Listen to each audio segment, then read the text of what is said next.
우리가 알다시피 오늘은 또 마지막 주일입니다. 정말 그래도 우리가 이 시간에 살아계신 하나님 앞에 나오셔서 예배 드리는 우리 성도님들, 하나님의 은혜와 평강이 함께 하시기를 주님의 이름으로 축복드립니다. 정말 한 해가 빨리 지나간 것 같습니다. 그래서 모세는 시위를 떠난 화살처럼 세월이 빠르다고 그렇게 표현했습니다. 또 욥은 독수리가 먹이를 향해 날아 내려가는 것처럼 그렇게 빠르다고 했습니다.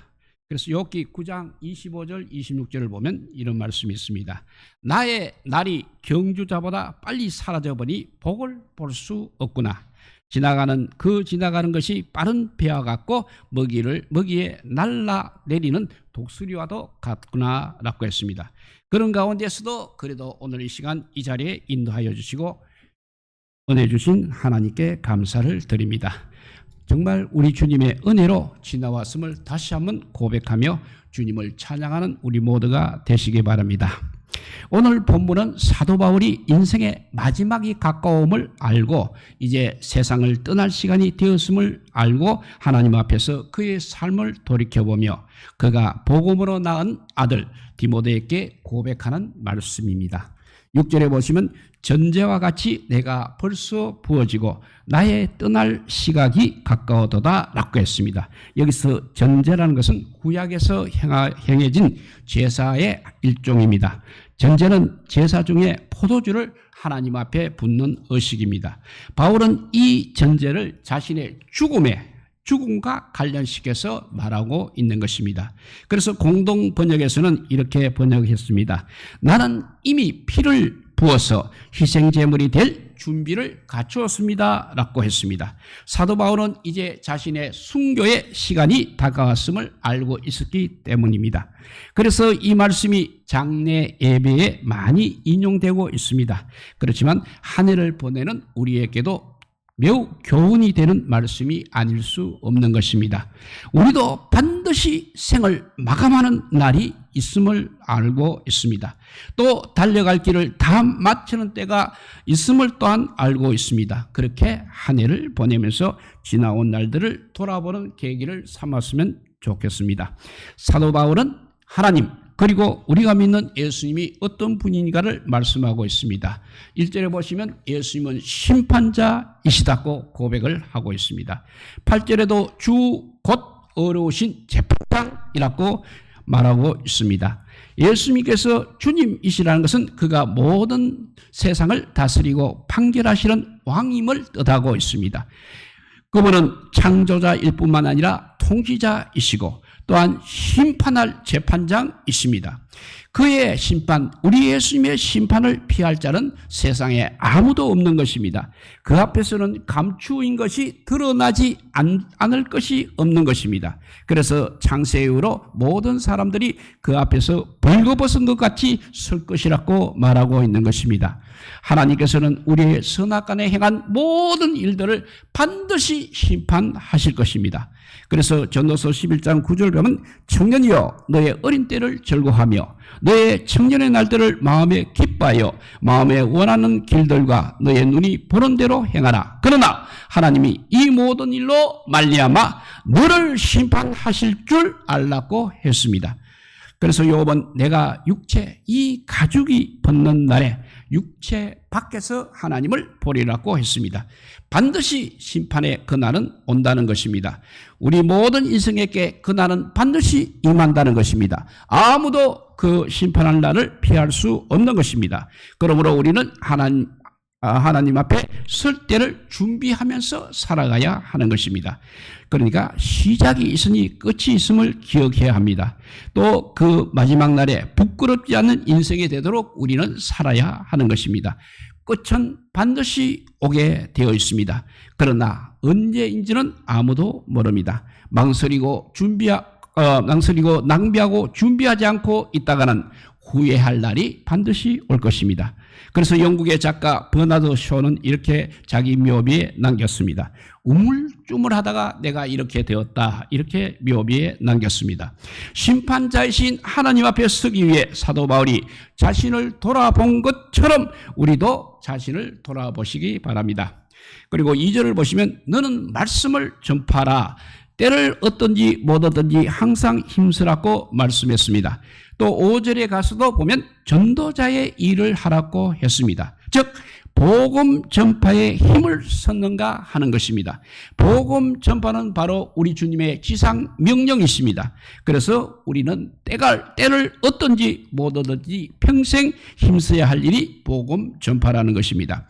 올 한해 우리가 예수님을 믿으시라고 이웃에게, 친구에게 얼마만큼 전도를 했습니까? 만약 우리가 가까이 지내면서도 한 번도 예수님을 전하지 못했다면 그야말로 한 해를 허비한 것과 전혀 다를 바 없을 것입니다. 그래서 전도는 아무리 강조해도 지나치지 않는 것입니다. 안중근 의사는 이렇게 말했습니다. 하루에 한 번 책을 읽지 않으면 입에 가시가 돋친다고 했습니다. 또 D.L. 무디 목사님도 하루에 한 번 전도하지 않으면 잠을 자지 않겠다고 결심했습니다. 우리 내년에는 복음 전하는 데 최선을 다할 수 있기를 바랍니다. 두 번째는 보면 3, 4절에 보면 얼마나 참고 가르치고 경책하며 경계하며 권했는가 했습니다. 때가 이르면 사람들은 바른 교훈을 받지 않습니다. 진리에 돌이켜서 자기 사익을 쫓을 서성을 많이 두게 됩니다. 그리고 그 길을 진리에서 돌이켜서 이제는 허탄한 이야기를 따를 것이라고 말씀하고 있습니다. 그러니까 우리는 항상 서로 권변하며 돌아봐야 하겠습니다. 오래 참음으로 인내로 가르쳐야 합니다. 한마디만 듣고도 10마디를 깨닫고 따르면 얼마나 좋겠습니까? 많은 때로는 들어도 깨닫지 못합니다. 보고도 깨닫지 못하는 경우가 너무나 많이 있는 것입니다. 그럴 때에도 우리는 참고 기다리며 이끌어 주어야 하는 것입니다. 여기서 경책한다는 말은 정신을 차리도록 꾸짖는다는 말이 되겠습니다. 우리는 책망도 달게 받아야 됩니다. 그래서 거짓 진리나 교리에 넘어지지 않도록 경계시켜야 합니다. 사랑으로 권하고 경계하며 서로 세워주어야 합니다. 첫째, 말씀을 전파하라고, 두 번째는 참고 가르치고 경청하며 경계하며 권해야 한다고 했습니다. 세 번째는 맡은 임무를 다해야 하겠습니다. 주님께 받은 직무는 수단과 방법으로 되는 일이 아니라 인내하고 근신함으로 감당할 수 있는 일입니다. 모든 일에 신중하고 고난도 받을 것을 각오해야 합니다. 우리가 직분을 감당하다 보면 억울한 일을 당할 때도 있습니다. 직분 때문에 물질적인 손해도 인격적인 상처도 많이 받을 수 있습니다. 무시당하고 업신여김도 당할 수 있습니다. 그래도 우리는 참고 견뎌야 합니다. 무엇보다도 우리가 세상 사람들로부터 손가락질 당하지 않도록 매사에 조심을 해야 합니다. 주님께서는 우리에게 주신 직무 얼마나 충실히 이행했는가를 반드시 물어보실 때가 있을 것입니다. 그리고 네 번째는 우리가 얼마나 선한 싸움을 했는가 하는 것입니다. 세상에는 끝없는 유혹이 있습니다. 그래서 주님도 시험에 들지 않도록 기도하라고 말씀하셨습니다. 세상 임금 마귀는 주님도 유혹하여 넘어지게 하려고 하였습니다. 천하 영광을 주면서까지 자신에게 경배하라고 예수님을 유혹했습니다. 그러나 주님께서는 마귀를 대적하고 이겼습니다. 우리도 주님처럼 선으로 악을 이기고 진리로 거짓을 이겨야 하는 것입니다. 물질로 유혹하는 사단의 전략에 넘어가서는 안 되겠습니다. 우리가 바로 그리스도의 제자요, 군사로서 우리가 가진 무기는 칼이나 창이 아니라 진리의 말씀인 것입니다. 믿음의 방패와 의의 갑옷인 것입니다. 그래서 에베소서 6장 12절에서 17절은 이렇게 말씀하고 있습니다. 우리의 씨름은 혈과 육을 상대하는 것이 아니요 통치자들과 권세들과 이 어둠의 세상 주관자들과 하늘에 있는 악의 영들을 상대함이라. 그러므로 하나님의 전신갑주를 취하라. 이는 악한 날에 너희가 능히 대적하고 모든 일을 행한 후에 서기 위함이라. 그런즉 서서 진리로 너희 허리띠를 띠고 의의 호신경을 붙이고 평안의 복음이 준비한 것으로 신을 신고 모든 것 위에 믿음의 방패를 가지고 이로써 능히 악한 자의 모든 불화살을 소멸하고 구원의 투구와 성령의 금 곧 하나님의 말씀을 가지라고 했습니다. 이런 무기를 가지고 불의에 지지 않도록 또 거짓에 지지 않도록 세상의 헛된 야망에 지지 않도록 우리는 선한 싸움을 싸워야 하는 것입니다. 다섯 번째는 얼마나 믿음을 지키며 살았는가 하는 것입니다. 우리는 오직 믿음으로 영혼의 구원을 받게 됩니다. 믿음으로 말로 다할 수 없는 은혜 또한 받게 되는 것입니다. 만약 우리가 믿음을 포기한다면 이 모든 은혜를 놓쳐버리게 되는 것입니다. 사도 바울은 그래서 오늘 본문에 보면 믿음을 지켰다고 말씀하고 있습니다. 사도 바울은 큰 환난과 핍박, 굶주림과 추위와 강풍의 위험과 고통 속에서도 끝까지 믿음을 지켰습니다. 목숨을 버리면서까지 믿음을 잃지 않았습니다. 우리도 비록 이 땅에서 모든 것을 잃는다 할지라도 믿음은 잊어서는 안 된다는 것입니다. 천하 영광을 준다 해도 우리는 믿음을 포기하지 말아야 하는 것입니다. 이 땅의 것은 왜냐하면 이 땅에선 것은 영원하지 못하기 때문입니다. 잠시 있다가 사라지고 말 것이기 때문입니다. 그래서 우리의 육체의 삶도 역시 한순간인 것입니다. 그러나 우리의 영혼은 영원합니다. 그러기에 결코 구원을 위한 믿음 절대 포기할 수 없는 것입니다. 어떤 시련과 고난과 역경이 있다 하더라도 예수님을 내 구주로 믿는 그 믿음 끝까지 지키는 우리 모두가 되시기를 바랍니다. 또 여섯 번째는 상 받기를 바라고 살았는가를 우리가 돌아봐야 하겠습니다. 8절에 보면 이제후로는 나를 위하여 의의 면류관이 예비되었다고 했습니다. 우리는 구원도 영생도 하나님의 자녀가 되는 자격도 권세도 오직 믿음으로 받았습니다. 우리의 행위나 노력의 결과가 절대 아닌 것입니다. 이것은 모두 주님의 공로입니다. 그러나 이제 우리가 주님을 위해 사는 것은 반드시 보상을 약속하셨습니다. 그래서 이제부터는 우리가 상을 받도록 달려가야 하는 것입니다. 주 안에서 행한 너희의 수고가 헛되지 않으리라고 말씀하셨습니다. 주님께서는 반드시 심은 대로 거두게 하십니다. 행한 대로 갚아 주실 것입니다. 30배, 60배, 100배로 보상해 주실 것입니다. 그러므로 주님께 드린 시간, 주님께 드린 물질, 주님께 드린 헌신은 절대 손해가 아니라는 것입니다. 빼앗긴 것 역시 아니라는 것입니다. 주님께서 금세와 내세에서 분명히 갚아주실 것을 약속하셨습니다. 우리는 이 약속을 믿고 상을 받기 위해 달려가야 하는 것입니다. 그래서 하나님께 나아가는 자는 반드시 그가 살아계신 것과 가신 것과 그를 찾는 자에게 상 주시는 이심을 믿어야 할지니라고 하셨습니다. 우리는 한 해 주님이 주실 상을 얼마나 사모하며 달려왔는지도 한번 돌아보시기 바랍니다.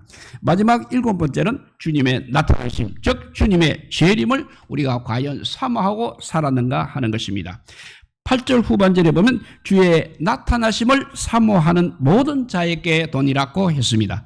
사도 바울은 자신을 위해서만 아니라 주님의 나타나심을 사모하는 모든 자들에게 의의 면류관이 예비되어 있다고 말하고 있습니다. 우리는 주님께서 반드시 다시 오실 약속을 믿고 있습니다. 그 약속이 비록 언제 이루어질지 우리는 알 수 없지만 반드시 이루어질 것입니다. 우리는 그날을 사모하며 살아가야 하는 것입니다. 주님이 오늘 밤이라도 오실 수 있습니다. 우리는 맞이할 준비가 되어 있어야 합니다. 설마 오늘 오시겠나? 오늘 오시면 안 되는데 이런 마음을 가져서는 안 됩니다. 그렇다고 세상살이가 힘들다고 차라리 지금 빨리 주님께서 오시면 좋겠다는 생각 역시 해서도 안 되는 것입니다. 현실을 깊이 알았고 주님이 오시기를 기대한다는 것은 그야말로 잘못된 신앙인 것입니다. 우리는 우리 삶에 최선을 다하면서 항상 주님 앞에 설 때 사모하며 살아야 하는 것입니다. 그날에 부끄럽지 않도록 넓게 준비하는 정결한 신부가 되어야 하겠습니다.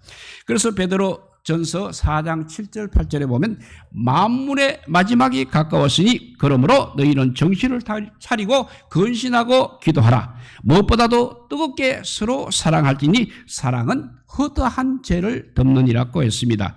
오늘 사도 바울은 인생의 마지막을 맞이하면서 우리에게 7가지를 가르쳐 주셨습니다. 7가지를 다시 한번 정리해 봅니다. 첫째는 너는 말씀을 전파하라.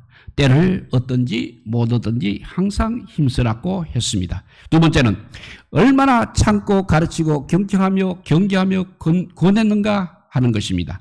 세 번째는 맡은 직무를 다 했는가라는 것입니다. 네 번째는 얼마나 선한 싸움을 싸웠는가 하는 것입니다. 다섯 번째입니다. 얼마나 믿음을 지키며 살아왔는가 하는 것을 돌아봐야 합니다. 여섯 번째, 상 받기를 바라고 살았는가를 돌아봐야 하겠습니다. 마지막 일곱 번째는 주님의 나타나심, 재림을 항상 삼아하고 살아가고 있는가를 우리가 살펴보아야 되겠습니다.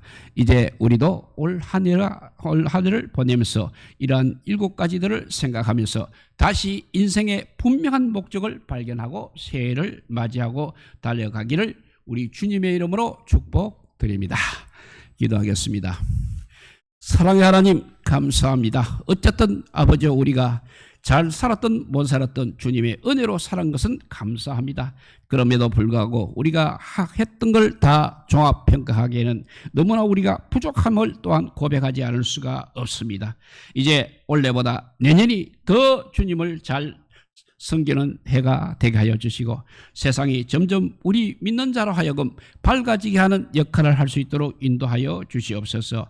오히려 세상 사람들이 아버지 우리 믿는 자들을 아버지 걱정하는 단계까지 올까 두렵습니다. 이제는 아버지 우리 믿는 자들이 바로 서서 세상에 죽어가는 많은 생명들 아버지 주님 앞으로 인도하는데 최선을 다하는 저희들 되게 하여 주시고 우리 자신의 아버지 삶의 모습이 주님을 닮아가게 하여 주시고 주님의 형상을 회복하는 저희들 되게 하여 주시옵소서.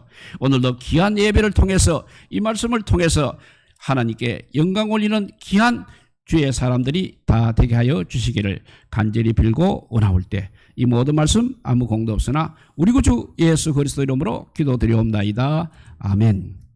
찬송가 300일자입니다. 지금까지